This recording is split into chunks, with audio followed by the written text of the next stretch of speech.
kung iyon ang iyong hangalan, Timonel. Mababaw po sa bagay iyong ginang. Abay, bilisan naman ninyo. Kunting-tuhin pa naman ina. Maraan pong patakbo dahil tayo ay daraan sa palayang iyan. Mangyari naman kasing wala matinong lawa dito sa Pilipinas.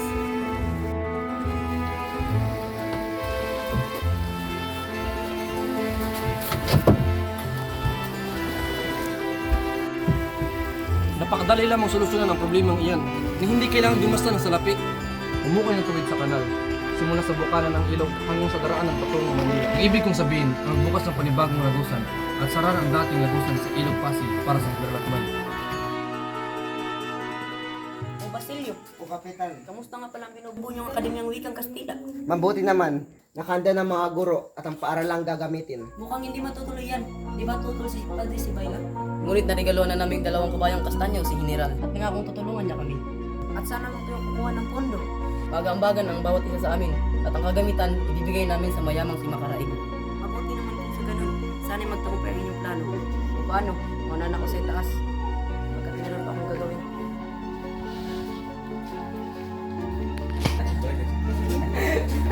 Tila nagkatotohanan kayo dyan. Maaari ba akong sumali? Maaari, Ginoong Simon.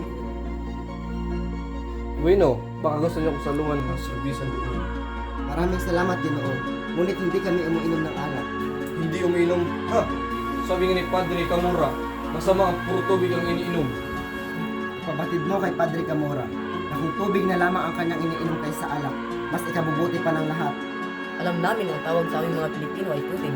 At sa mga Kastila ay apoy. Alam naman natin lahat na ang pumapatay sa apoy ay tubig. Kailan lang mangyayari ang kumabalagang ito? Bino, mauna na ako. Di na napakatapang mong samagot kay Senyor Simon. Halos kinatatakutan ko. Para namumukhaan ko ang taong iyon. Siya ang kayong maging kardinal na matalik na kaibigan ng Kapitan General. Ganoon ba?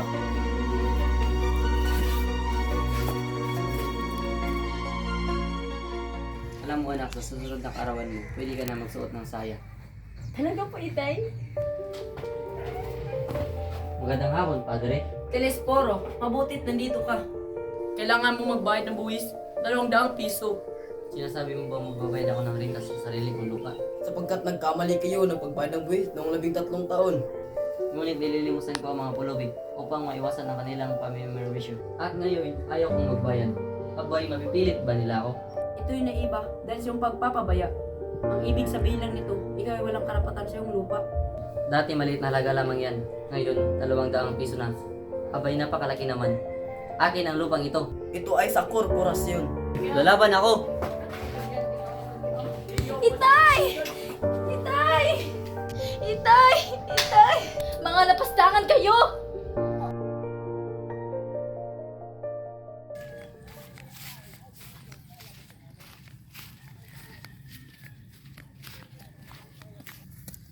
Ginoo, maaari ko po ba kayong tulungan? Anong ginagawa mo sa gubat na ito?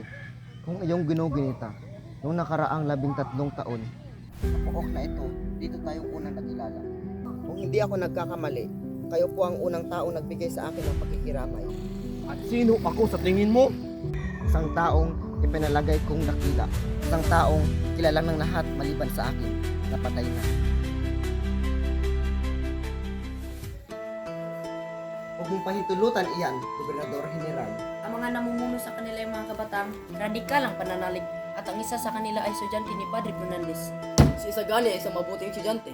Sa tingin ko ay dapat pagbigyan ng mga estudyante. Ano sa palagay mo, Simon? Alalahanin mo, General, ang wika ay isang makapangyarihang sandata. Pobres estudiantes.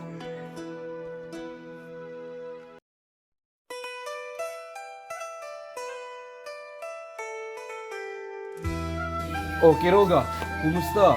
Senior Simon, mahirap aking negosyo. Anong mahirap? Hinigtas kita sa mga opisyal na humihingi sa iyo ng pira. Pero marami nagkautang sa akin na hindi ko masingil. Wala din silang ibinigay na resibo upang sila aking masingil. Pinahiram ko sila ng pira upang hindi ka na maabala. Kung gayoy, palapit mo sila sa akin. Quiroga, may papasok ako ng ilan ng kahon ng baril at itago mo ito sa kamalig. Ngunit mahirap at mapanganib yan, Senior Simon. Huwag kang matakot, akong bahala sa iyo. Naunawaan mo ba, Kiruga? Siya. Ikaw na ang bahala dyan ah. Basta hindi ako sasabit.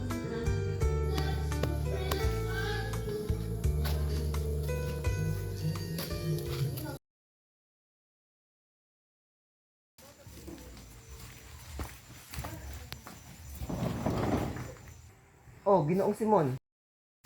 Kumusta naman si Kapitan Tiago? Mahina na ang kanyang pulso. Wala na siyang gana kumain. Tuluyan na kumakalat ang lason sa kanyang katawan. Ano bang pakay mo, Ginoong Simon? Narito ako para sa dalawang bagay. Ang kamatayan mo o ang kinabukasan mo. Sa loob lamang ng isang oras, magsisimula na ang iyong sikat. Bukas, wala nang universidad, wala nang mag-aaral, at wala nang maghihirap. Ngunit ang paghihimagsik ay pagpapatiwakal. Ang karunungan lang ang tanging pag-asa.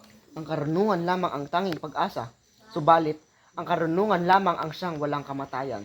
Ang pananalig sa karunungan at sa salitang pag-ibig sa bayan ay nagkakaroon ng kahulugan. Nawalan ka na ng prinsipyo at pansariling katauhan.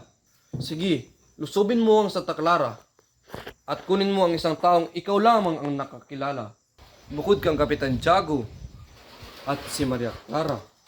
Huli ka na doon, Simon, sapagkat si Maria Clara ay patay. Patay! Paano nangyari ito? Hindi. Namatay siya noong ika-6 na hapon. Pumunta ako sa kumbento para makabalita.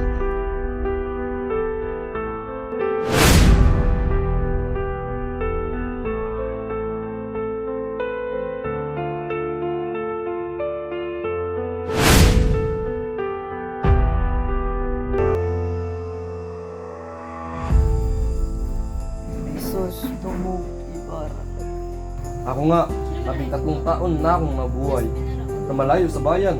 13 taon na akong naghihintay, nag-alala, umaasa na may tuwid ang iyong kamalian. Pinilit mo si Maria Clara na ipakasal sa isang dayuhan. Wala kang karapatan dikta ng kanyang buhay. Ang anak ko ay patay na. Hindi mo siya anak. Hindi mo anak si Maria Clara. Anong ibig mong sabihin? Anak siya ni Padre Damaso.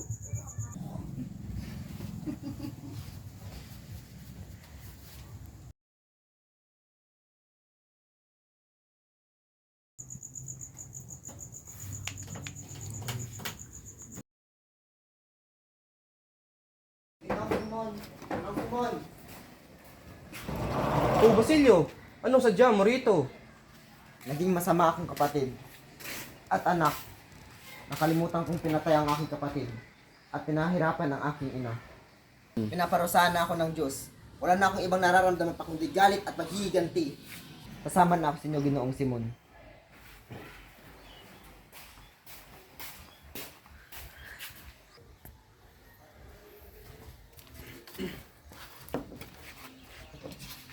Sandali, dinamita ba iyan?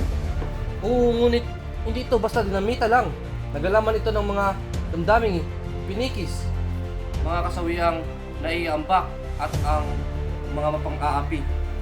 Mapaparusahan ng mga makasalanan na matagal lang nagtatago sa katotohanan. Ano ang iyong ibig sabihin? Sa ikalawa ay kakasal ang anak ni Don Pilais. Magkaroon ng pista kinagabihan. Ang lamparang ito magbibigay ng liwanag, ngunit pagsamantala lamang. Sa oras ayusin ang mitsa. Boom! Sasabog ang bomba. Makakarinig ng pagsabog ang Pilipinas. At ang Chinito, Inju, Inchik at Kastila. Lahat sila ay masasawi. Kaya mag-ingat ka, Basilio. Mag-ingat ka din, Ginoong Simon.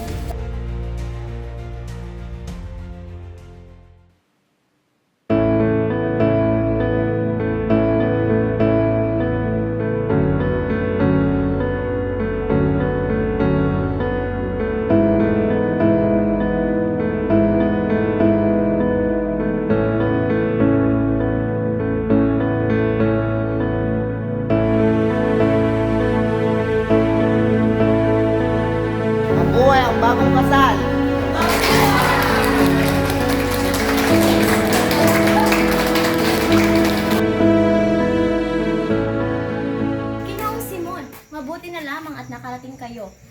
samahan mo kami sa pagkainan. Salamat sa iyong mainit na pagtanggap. Ngunit ako hindi na magtatagal pa. Ano? Hindi ako makapapabayag na makaalis ka kaagad. Halika't samahan mo kami. Ang ganda naman ng parang iyan. Maraming salamat, Ginoong Simon. Ngunit sigurado ka bang ayaw mo munang kumain kahit saglit lang? Salamat sa iyong alok. Ngunit may malaga talaga akong gagawin ngayon na hindi maaaring pagpaliban. Pasensya na. Sige, mauna na ako. Salamat, Ginoong Simon.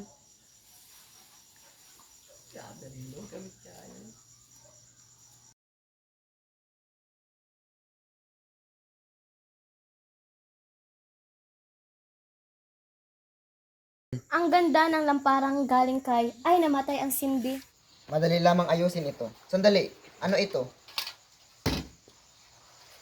Mane Eteser Pares, Juan Crisostomo Ibarra. Ngunit ito nang galing sa taong matagal nang patay. Ano ba kayo? Huwag kayong bahala. Dito to yan. Tunay ngang masamang biro ito. Ngunit ito ay sulat ni Crisostomo Ibarra.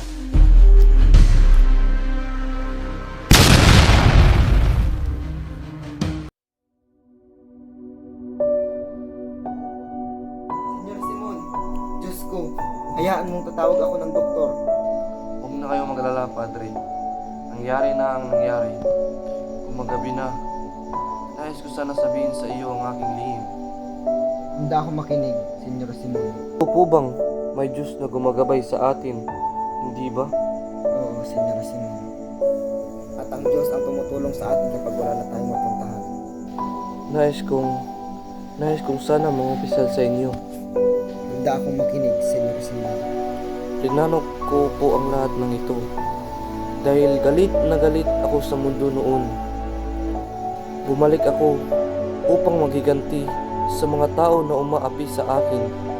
Diyos ko. Diyos ko, patawarin ka sana ng Panginoon. Anak, lagi mong tatandaan na ang buhay ay hindi puro kasiyahan lamang. Minsan, kailangan natin makaranas ng sakit para tayo matuto.